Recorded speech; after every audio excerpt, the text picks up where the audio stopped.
Well, hello, my lovelies. It's Murky Meg here.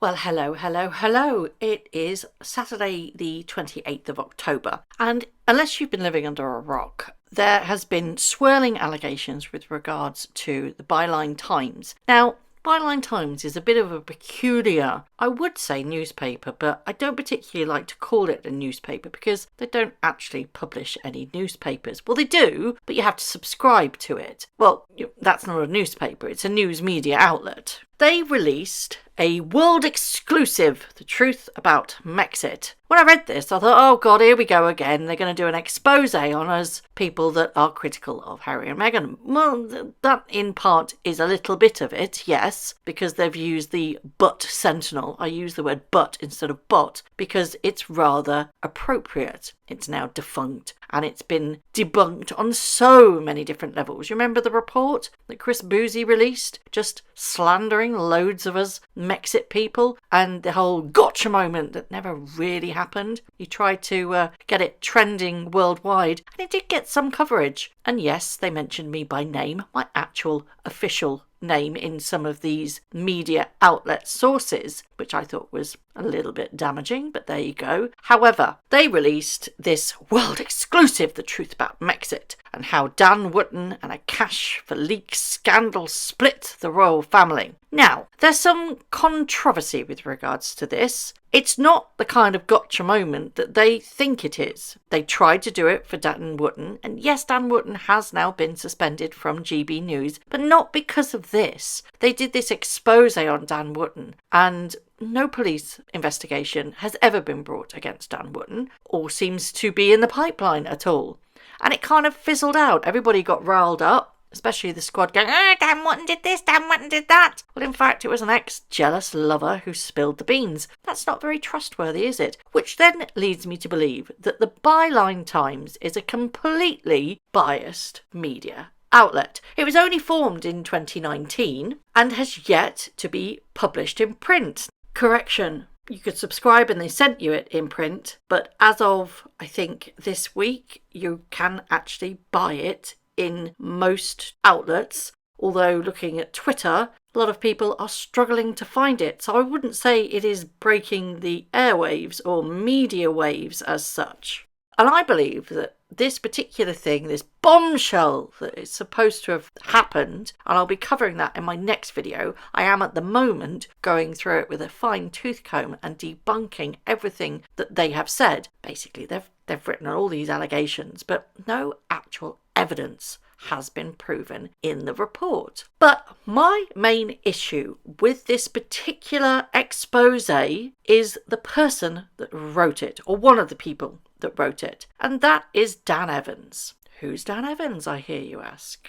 Well, he's the person that's working with Prince Harry with his phone hacking trial about legal activity that was bog standard at tabloid newspaper The Sunday Mirror. You know, the one where Harry rocked up and basically said to a judge he had no evidence whatsoever with regards to phone hacking, but he's bringing this court case up even though there's no evidence. But apparently this person, journalist Dan Evans, gave evidence in support of Prince Harry and other alleged phone hacking victims who are suing the Mirror Group newspaper. They claim illegal behaviour was widespread at the Daily Mirror, Sunday Mirror and People, and was approved by top executive including Piers Morgan. Morgan has denied all wrongdoings. Dan Evans has said that he's the victim of corporate grooming in the dark arts of journalism after joining the Sunday Mirror as a junior reporter in early 2000s. Evans said that he was taught to systematically hack celebrities' voicemails by the Sunday Mirror's boss, then Tina Weaver, and the news editor Nick Buckley,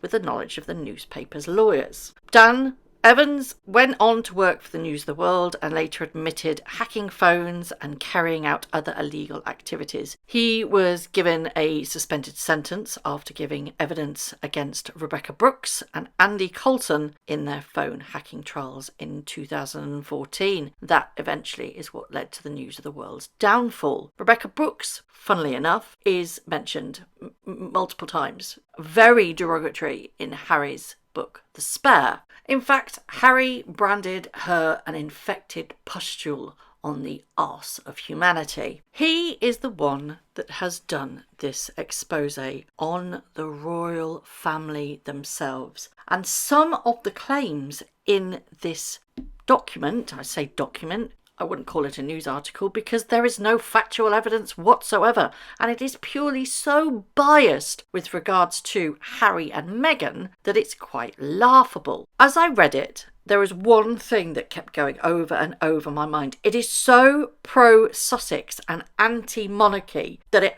has to have come from the side of the Sussexes. And the fact that Dan Evans is working alongside Prince Harry with regards to him suing the Daily Mirror speaks volumes, doesn't it? It is so biased that you could stick a flimsy plastic fork into a pudding and it would still stand up. So Dan Evans in 2014 was given, as I said, a 10-month suspended jail sentence at the Old Bailey. He pleaded guilty to 2 counts of phone hacking, and he also pleaded guilty to making illegal payments to officials and perverting the course of justice. Now, the fact that this man is writing for the Byline Times in an expose that is extremely supportive of Harry and is also supporting him and giving evidence on Harry's behalf into his court case against the Mirror Group is highly misleading, and it's not mentioned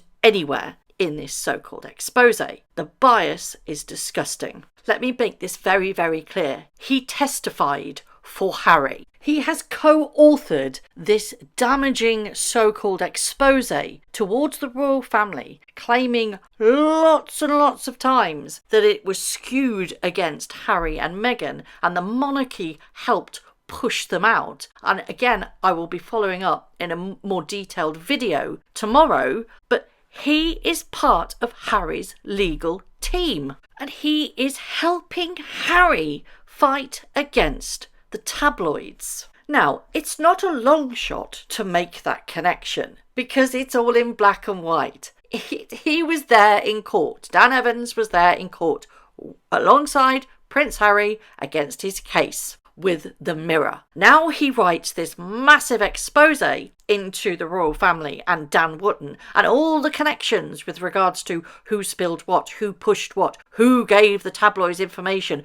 who was pressing against Harry and Meghan, who forced them out, who stopped their security. And it is not against the realms of possibility to think, hang on a moment, if he's actually working with Harry's legal team, Harry would he know about this expose? Of course he would. He's going to be using this as part of his campaign against the royal family. You cannot tell me that Harry would have not known about this at all. You cannot tell me that Harry would have not nodded the agreement for this to be published if he is part of Harry's legal team, which leads me to make the connection that Harry's little mittens are all over this. And it's so easy to come to that connection when reading this article. It is so skewed towards Harry and Meghan that it's glaringly obvious. And because of this connection between Harry and Dan Evans, you have to question the credibility of this article. That's not forgetting that at the end of this article, they write a piece that is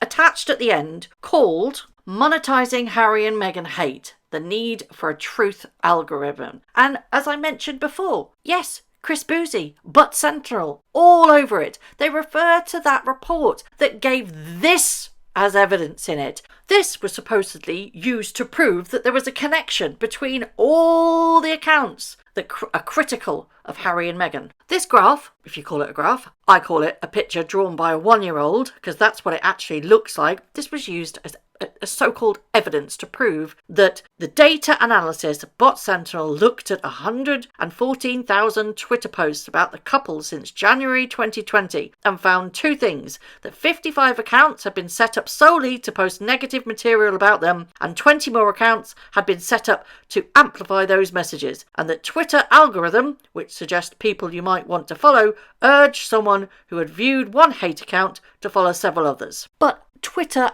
actually went against the report. and said our teams are reviewing the accounts referenced in this report and have taken enforcement action, when appropriate, against accounts and content that violate Twitter rules, including potential violations of hateful conduct and policy of our coordinated harmful activities. Of the 500 plus accounts referenced in the report, our teams took action on 4 accounts for violations of our platform manipulation and spam policy, meaning that many of these accounts are in fact run by unique individuals. At this time, there is no evidence of widespread coordination, the use of manipulated accounts by single people, or other platform manipulation tactics. Twitter suggests that the term bot is frequently misused, including to refer to accounts that people disagree with. Twitter debunked this report, and yet it is still being used. I cannot take any article seriously if they refer to this now debunked Bot Sentinel report. Literally, I printed it off, scanned through it, went to the end, and I thought, oh, here we go again. Let's just crowbar this old chestnut into the works. It all fell apart from there. I therefore conclude that this article is a paid for hit piece. It is propaganda at its best, and I find it quite hypocritical that Harry himself, as part of the Aspen Institute that goes against misinformation, is connected to it. And the connection is Dan Evans, who wrote this article alongside Tom Latcham. How can anybody be taken seriously when they have sided with one person in a court of law? Why on earth would you want a paper byline heading with an article written by him that's connected to Prince Harry? And he's still fighting this in court, remember? It's still an open case. I wouldn't trust anything this man wrote. It is a direct link. There's no flimsy link. There is a quantified direct link between the writer of this article and Prince Harry himself. As you can probably hear in my voice, I'm very angry about this. Because Harry and Meghan said they weren't going to slander the royal family anymore, and poof, up pops this article. The main thing that Harry's whinging on about, I say Harry because in my honest opinion, he must have known about this. He must have known about this. It's all about why his funding got stopped. That's his main gripe. But I will talk about that in my next video.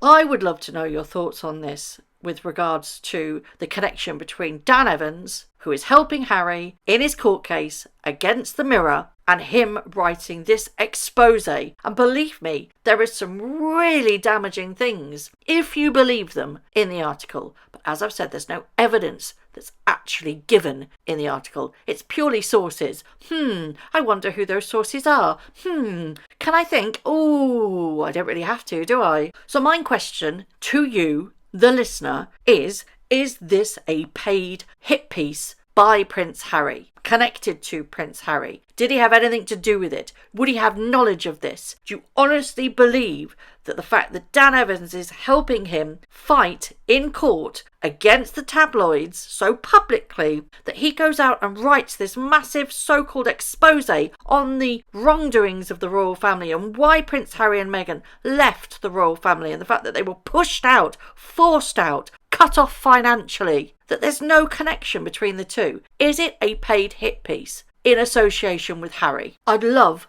to know your thoughts. I'm now going to go through this with a fine-tooth comb and try and blast it wide open. That will be my next video. It's gonna take a little while. It will be either tomorrow or Monday when it drops, but I will promise you this, I will leave no stone unturned. As always, I would love to know your thoughts. Thank you very much for watching. If you haven't already, please subscribe to my YouTube channel, hit the notification bell, and also that like button. I'd like to take this opportunity to thank all of my followers for all the tips and all the emails, DMs that everybody sends to me. It really is greatly appreciated. So thank you very much for watching once again.